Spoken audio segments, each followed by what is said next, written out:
అందరికీ praise the lord. ఈ రోజున మీకు అందించబోతున్న ఆత్మీయ ఆహారము మీరు భుజించాలని ప్రభు పేరట ఈ మాటలను తెలియజేస్తున్నాను. దేవుని బిడ్డలారా, బైబిల్ గ్రంథంలో దేవుడు కానుకలను దశమ భాగములను ఇవ్వాలని ప్రభువు కోరుతూ ఉన్నాడు. అది పాస్టర్గా నేను చెప్పడం లేదు, దేవుని యొక్క వాక్యము చెప్తూ ఉంది. ఏమంటుందంటే 2 కొరింథీయులకు రాసిన పత్రిక 9వ అధ్యాయం 7వ వచనంలో ఈ విధంగా వ్రాయబడి ఉన్నది. ఉత్సాహముగా ఇచ్చువానిని దేవుడు ఎంతో ప్రేమించును.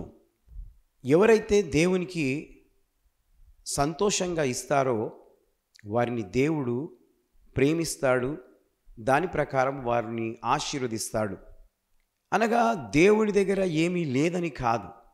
నీకు దేవుడు ఉద్యోగాన్ని ఇచ్చాడు, నీకు ఆయుష్నిచ్చాడు, నీకు ఎండనిచ్చాడు, నీకు చీకటినిచ్చాడు.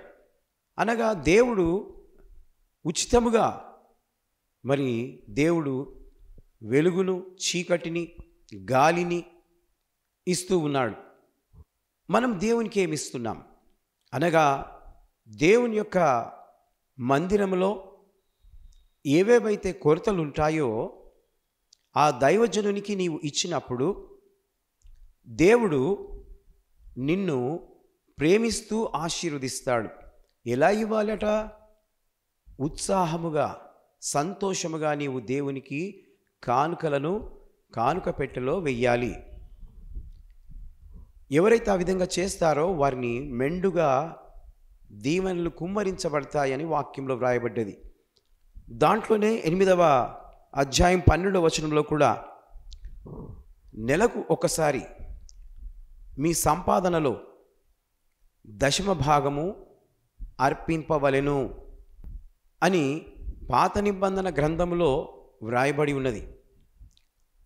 అనగా దశమ భాగము అనగా నెలలో మీకు ఎంత సంపాదిస్తారో దాని నుండి 10వ భాగం, అనగా 100లో 90 మీరు పెట్టుకోవాలి, 10 దేవునికి ఇవ్వాలి.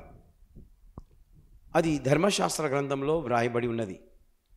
కనుక మనము తప్పిపోకుండా ఈ యొక్క పనిని చేసినట్లయితే మీరు దీవించబడతారు. ఏ సంఘ కాపరి చేత మీరు ప్రభువును నమ్ముకున్నారో, మీరు బాప్టిజం తీసుకున్నారో ఆ సేవకునికి మీరు ఖచ్చితంగా ఈ దశమ భాగమును ఇవ్వాలి. ఈ కానుకలు అనేది కష్టపడి పనిచేసే దేవుని సేవకునికి ఇవ్వాలి. అనగా సేవను ఇల్లు తిరిగి ప్రార్థన చేస్తారు చూడండి, 24 గంటలు దేవుని యొక్క పనిలో ఉంటారు చూడండి, వారికి మాత్రమే ఇవ్వాలి. ఎవరికి పడితే వారికి ఇవ్వద్దు, తెలియని వారికి ఇవ్వకూడదు.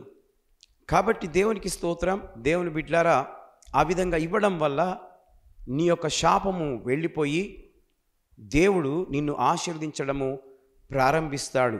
ఇన్ని రోజులు నీవు ఇవ్వకుండా నీవు నీ డబ్బును పోగు చేసుకుందామని అనుకుంటున్నావేమో. ఎందుకంటే నీవే ఇక్కడ ఉండవు, దేవుడు రమ్మనగానే ఆ ప్రభు సన్నిధికి చేరుకుంటావు. కనుక ఈ లోకంలో నీవు ఎవరికైనా సహాయం చేసినా అది దేవుడి దగ్గర రాయబడి ఉంటుంది. నీవు దేవునికి ఇచ్చినా అది దేవుడి దగ్గర రాయబడి ఉంటుంది. కాబట్టి దేవునికి స్తోత్రం. దేవుని బిడ్డలారా, వాక్యము చెప్తూ ఉంది. కనుక నీవు ఇచ్చే విషయంలో వెనుకంజ వేయకుండా ధారాళమైన మంచి మనస్సుతో దేవునికి ఇవ్వాలని, అర్పించాలని ప్రభు వాక్యము చెప్తూ ఉంది.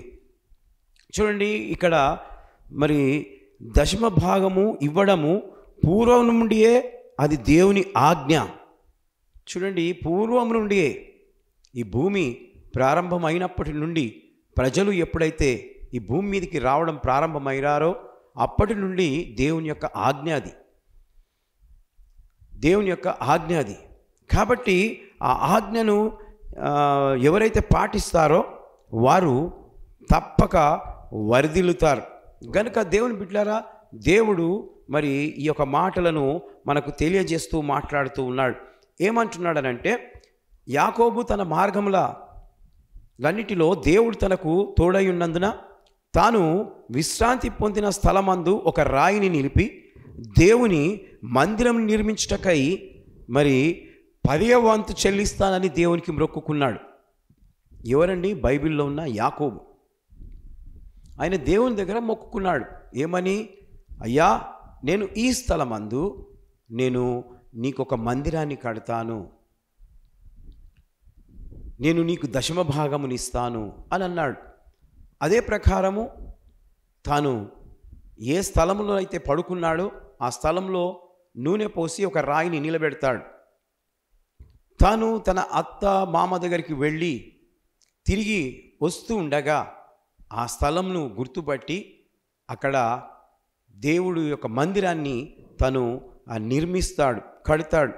అది ఆదికాండం 28వ అధ్యాయం 22వ వచనంలో వ్రాయబడి ఉన్నది. కాబట్టి మీరు తర్వాత బైబిల్లో మీరు చదువుకోవాలని కోరుతూ ఉన్నాను. అదే ప్రకారము సహోదరులారా, మనకు కలిగినదంతా దేవుడిదే.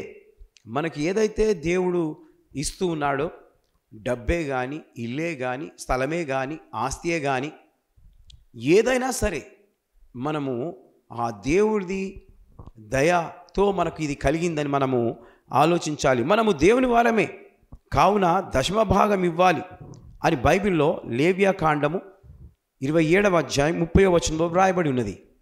అదే ప్రకారము ద్వితీయోపదేశ కాండము 12వ అధ్యాయం 6వ వచనంలో వ్రాయబడి ఉన్నది. అదే ప్రకారము సంఖ్యాకాండము 18వ అధ్యాయం 12వ వచనంలో వ్రాయబడి ఉన్నది. ఇది దేవుని ఆజ్ఞ.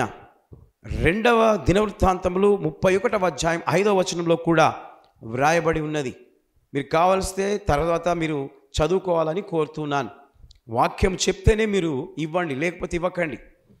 మలాకి గ్రంథం 3వ అధ్యాయం 8 నుండి 11 వచనాలలో కూడా చాలా చక్కగా దేవుడు మన కొరకు రాసి పెట్టాడు. బాప్తిజం తీసుకున్న ప్రతి ఒక్కరు ఈ 10వ భాగము దేవునికి ఇవ్వడము నేర్చుకోవాలి. ఇన్ని రోజులు నీవు నేర్చుకోలేదేమో, ఇవ్వడం లేదేమో, నీలో ఆశీర్వాదం లేదేమో. ఈ రోజున దేవుడు ఈ మాటలను తెలియజేస్తున్నాడు. ఈ విధంగా నీవు ఇవ్వడం వల్ల దేవుని యొక్క మందిరము వర్ధిల్లుతుంది. అదేవిధంగా నిన్ను దేవుడు అభివృద్ధిలోనికి తీసుకొస్తాడు. కనుక ఈ మాటలు వింటున్న మీరందరూ కూడా దేవుడు మనకు ఆయుష్ను ఇచ్చినంత కాలం మనము దేవునికి నమ్మకంగా ఉంటూ కానుకలే కానీ, 10వ భాగాలే కానీ మనం దేవునికి అర్పించాలని ప్రభువు కోరుతూ ఈ మాటలు ముగిస్తున్నాను. దేవుడి మాటలు దీవించి ఆశీర్వదించునుగాక. May God bless your family members.